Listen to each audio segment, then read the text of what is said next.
Hello students, today's topic is UV spectra of dienes and conjugated dienes. आज हम discuss करेंगे कि dice and conjugated dice की UV spectra के बारे में।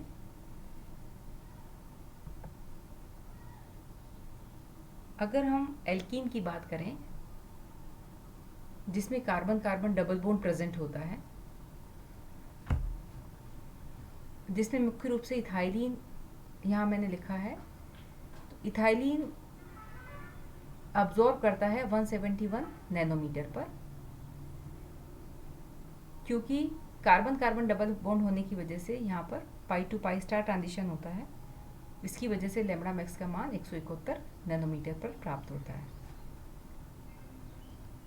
लेकिन अगर हम कॉन्जुगेटेड सिस्टम की बात करें, कॉन्जुगेटेड सिस्टम से क्या मतलब होता है कि जब किसी मॉलिक्यूल में ऑल्टरनेट पोजीशन पर डबल बॉन्ड प्रेजेंट हो तो उसको हम कॉन्जुगेटेड सिस्टम कहते हैं। जैसे कि ब्यूटाडाइन यहाँ पर आपको दिखाई दे रहा है, carbon double bond carbon, then single bond carbon, then double bond carbon. तो कॉन्जुगेटेड सिस्टम जिसमें मुख्य रूप से हम बात करें ब्यूटाडाइन, ब्यूटाडाइन के जो लैम्बडा मैक्स होता है वो 217 नैनोमीटर होता है। तो हम ये कह सकते हैं कि जैसे जैसे कॉन्जुगेशन या हम कहें कि डबल बॉन्ड बढ़ता है, डबल बॉन्ड की संख्या बढ़ती है, तो ये हायर वेवलेंथ की तरफ शिफ्ट हो जाता है। देखिए यहाँ पर कार्बन कार्बन डबल बॉन्ड है तो अब्जॉर्प्शन है 171 नैनोमीटर पर, लेकिन एक कार्बन डबल बॉन्ड इसके कॉन्जुगेशन में आ जाता है तो लैम्बडा मैक्स का मान बढ़कर के 217 नैनोमीटर हो जाता है। Means higher the number of the double bonds in conjugation, longer will be the wavelength of absorption. फिर हम अगर एनर्जी की बात करें तो conjugated system requires lower energy for pi to pi star transition than unconjugated system, क्योंकि अगर wavelength ज़्यादा है तो एनर्जी कम हो जाएगी, क्योंकि E is inversely proportional to lambda होता है। The lambda max is usually shifted 15 to 45 nanometer towards higher wavelength, जिसे हम बैथोक्रोमिक शिफ्ट भी कहते हैं। आपने पढ़ा पहले, bathochromic shift means lambda max का हायर वेवलेंथ की तरफ शिफ्ट हो जाना ही बैथोक्रोमिक शिफ्ट कहलाता है। तो अगर हम कॉन्जुगेटेड सिस्टम और अनकॉन्जुगेटेड सिस्टम को कंपेयर करें तो कॉन्जुगेटेड सिस्टम का जो लैम्बडा मैक्स होता है वो 15 to 45 nanometer towards higher wavelength shift हो जाता है। इसका कारण क्या होता है कि जैसे कोई कॉन्जुगेटेड सिस्टम आता है तो कम से कम 4 एटॉमिक सेंटर्स प्राप्त होते हैं, तो जो इलेक्ट्रॉन डेंसिटी का जो स्प्रेड होता है वो एटलीस्ट 4 एटॉमिक सेंटर्स पर होता है। इसकी वजह से जब एनर्जी लेवल्स पास पास आ जाते हैं तो एनर्जी कम होती है और वेवलेंथ बढ़ जाती है। इस चीज़ को हम और आसानी से समझ सकेंगे कि जब हम बात करें एक नॉन कॉन्जुगेटेड या अनकॉन्जुगेटेड सिस्टम और दूसरा कॉन्जुगेटेड सिस्टम की बात करें। देखिए यहाँ पर दो मॉलिक्यूलर ऑर्बिटल आपको दिखाई दे रहे हैं जिनमें कि इलेक्ट्रॉनिक ट्रांजिशंस बताया है। फर्स्ट सिंपल वे में हम बात करें इथाइलिन की, जिसमें सिर्फ carbon carbon double bond present होता है, और carbon carbon double bond present होने की वजह से यहाँ पर पाई टू पाई स्टार ट्रांजिशन होगा। कार्बन में चूंकि carbon carbon single double bond होता है, इसकी वजह से कार्बन के दो एटॉमिक ऑर्बिटल्स मिल करके दो मॉलिक्यूलर ऑर्बिटल्स बनाते हैं। First molecular orbital this is bonding MO और second is the anti bonding MO. Bonding को हम पाई बॉन्डिंग ऑर्बिटल भी कहते हैं और एंटी बॉन्डिंग को हम pi star anti bonding orbital भी कहते हैं। अगर हम इनके वेव फंक्शंस को लिखें तो हम इसको लिखेंगे psi1 और psi2। यहाँ पाई टू पाई स्टार ट्रांजिशन होगा, और मैंने आपको बताया था कि जो लैम्बडा मैक्स का मान होता है वो 171 नैनोमीटर होता है। मीन्स इन दोनों का जो एनर्जी गैप है वो ज़्यादा होने की वजह से वेवलेंथ का मान कम होता है। This is HOMO। साई 1 को हम HOMO means highest occupied molecular orbital कहते हैं, और साई 2 को हम बोलेंगे LUMO means lowest unoccupied molecular orbital. HOMO का मतलब होता है बॉन्डिंग ऑर्बिटल से, जबकि LUMO का रिलेशन होता है एंटी बॉन्डिंग ऑर्बिटल से। बॉन्डिंग ऑर्बिटल में जो हाईएस्ट बॉन्डिंग ऑर्बिटल होता है जो कि इलेक्ट्रॉन से ऑक्यूपाइड रहता है, जिसको हम HOMO कहते हैं, जबकि एंटी बॉन्डिंग में जो लोएस्ट एंटी बॉन्डिंग ऑर्बिटल होता है which is unoccupied by electron is known as the LUMO। तो यहाँ पर तो चूंकि दोनों एक ही हैं, तो ये कोई साई 1 को ही हम यहाँ पर HOMO कहेंगे और यहाँ पर साई 2 को ही हम LUMO कहेंगे। अब हम बात करेंगे 1,3-ब्यूटाडाइन की। तो 1,3-ब्यूटाडाइन में हम देख रहे हैं कि 2 डबल बॉन्ड जो है वो कॉन्जुगेशन में प्रेजेंट होते हैं और प्रत्येक कार्बन sp2 हाइब्रिडाइज्ड होगा। तो 1,3-ब्यूटाडाइन के जो 4 कार्बन हैं, ये देख रहे हैं आप, 4 कार्बन 4 एटॉमिक ऑर्बिटल्स के लीनियर कॉम्बिनेशन से 4 मॉलिक्यूलर ऑर्बिटल्स हमें प्राप्त होते हैं।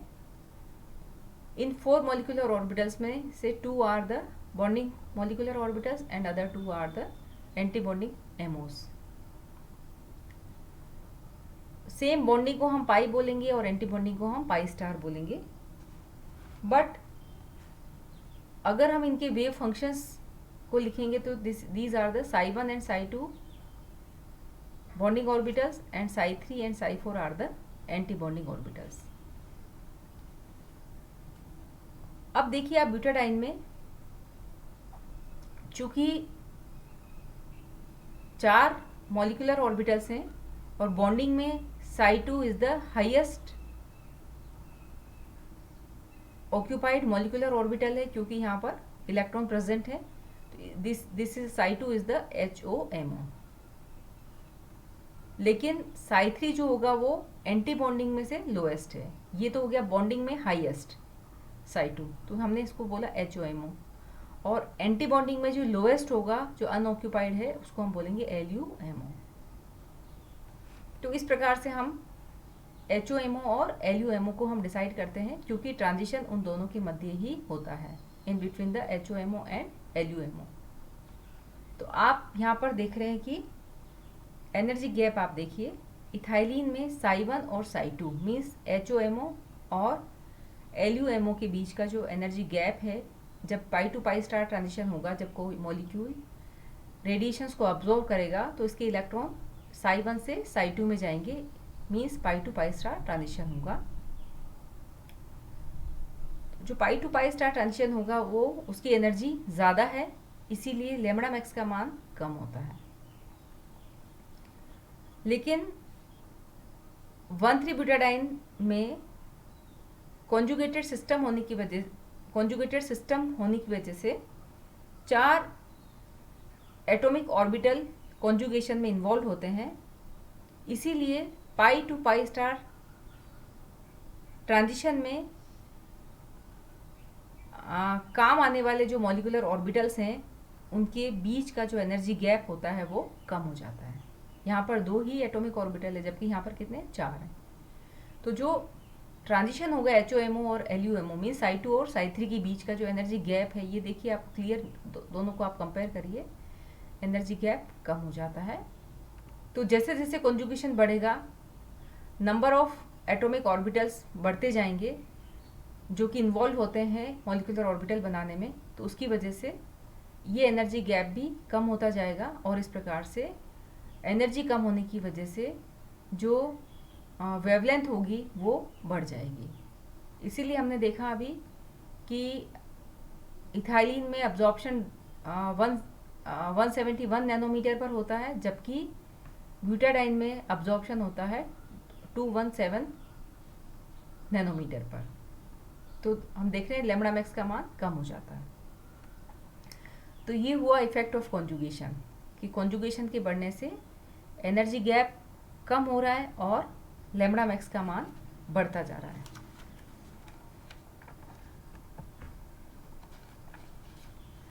देखिए इसी को हम आगे फिर से समझेंगे कि किस प्रकार से एनर्जी गैप कम होता जाता है और लेमड़ा मैक्स की वैल्यू बढ़ती जाती है। तो इसको आप देखिए कि when two double bonds are in conjugation, the energy levels of the highest occupied molecular orbital is raised and the lowest unoccupied molecular orbital is lowered। यानी H यहाँ जब हम इसको कंपेयर करेंगे तो HOMO की वैल्यू तो बढ़ती जाएगी और LUMO की जो एनर्जी होगी वो कम होती जाएगी। तो इस प्रकार से जो दोनों का जो एनर्जी गैप होगा वो धीरे धीरे कम हो जाएगा।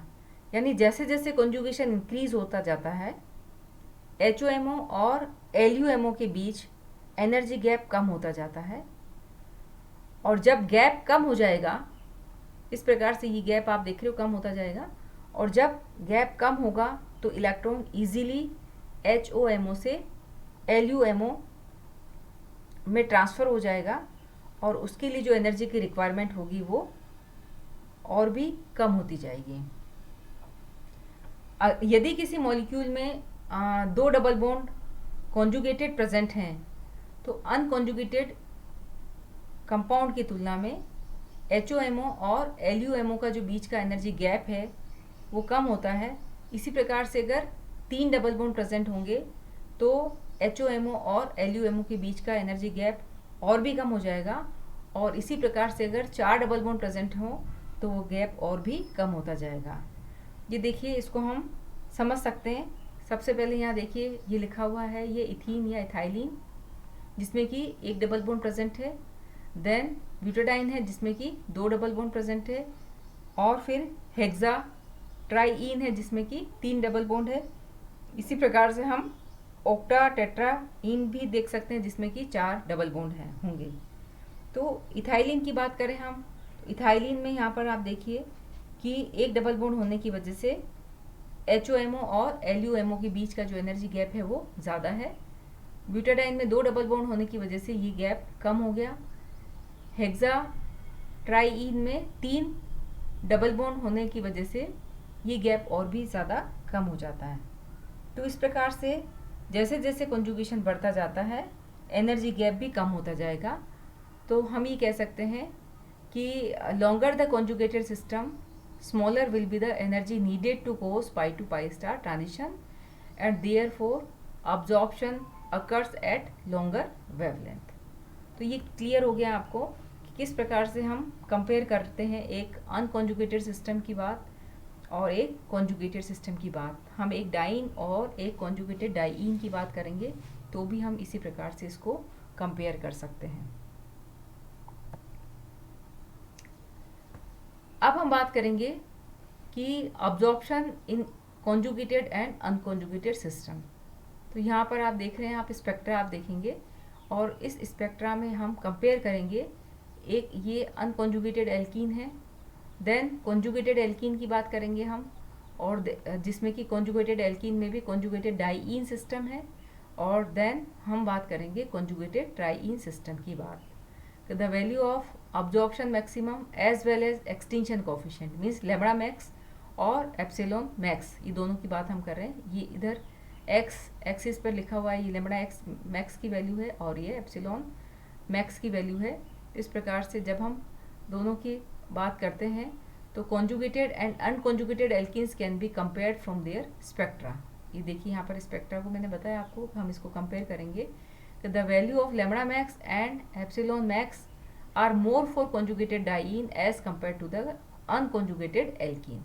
देखिए ये अनकॉन्जुगेटेड एल्कीन है, इसके लिए एप्सिलॉन मैक्स का मान भी कम है और लैम्बडा मैक्स का मान भी कम है। किसकी कंपैरिजन में? कॉन्जुगेटेड, चाहे वो डाइइन हो, चाहे वो ट्राइइन हो, टेट्राइन हो, तो ये इसी के अकॉर्डिंग ये इंक्रीज होती जाएगी वैल्यू।